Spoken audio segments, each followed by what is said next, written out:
Hello again.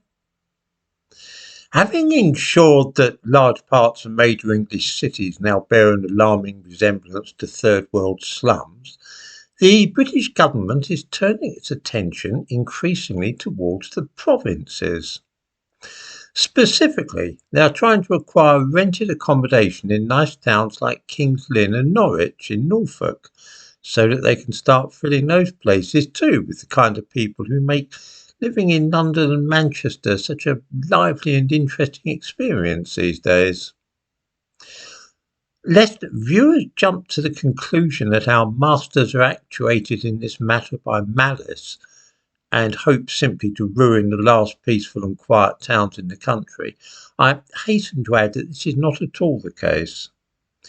It is rather a frantic effort to clear all those hotels full of asylum seekers which the Home Office have been taking over lately.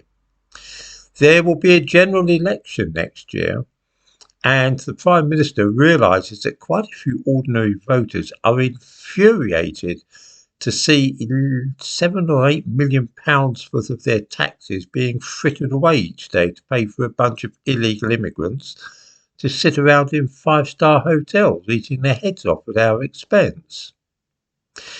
It is not a good look, and so there is a frantic move to get all those foreigners out of the hotels and into private houses and flats. Of course, it will be no cheaper really to pay private landlords to rent them flats, but it will muddy the waters and make it almost impossible for anybody to work out how much is actually being spent in this way. In the description to this video, I give links to two events which Serco, which is essentially an agency run by the government these days, is organising in Norwich and Kings Lynn. The aim is to hoover up as much of the accommodation to let in those towns and sign landlords up to contracts with the asylum accommodation and support services. The advantages for landlords of becoming part of this government project are enormous. They will have guaranteed rents for 5 years. The government promises to carry out repairs.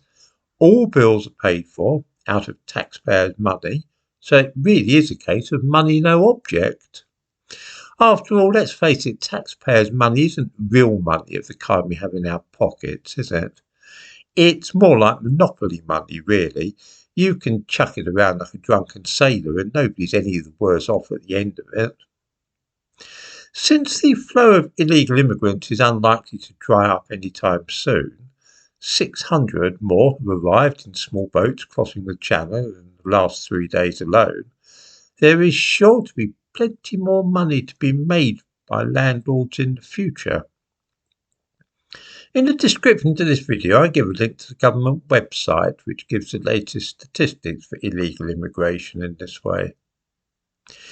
I bet some of you will have spotted a problem with this open-handed approach by the government in courting landlords to sign up to this project. It is, of course, this. Many of us have young relatives and family members who are having great difficulty in finding anywhere to live, as rents are soaring and there is a serious shortage of privately rented accommodation. This scheme will, of course, have the effect of making affordable properties even harder to find, as landlords are courted by Serco and offered such alluring terms that they would be fools to decline them.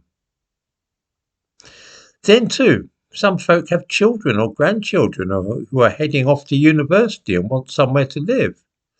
Serco are explicitly trying to persuade people with student accommodation to chuck the students out and replace them with asylum seekers.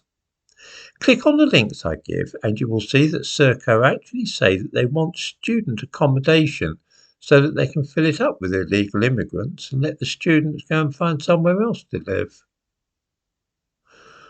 All this is, of course, not good news for those living in Norfolk, because I know quite a few people who have moved to that county to retire, often because they wish to escape the joys of multiculturalism.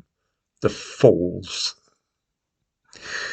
Their retirement is about to become a good deal more vibrant than perhaps they expected when they bought that nice little bungalow in King's Lynn.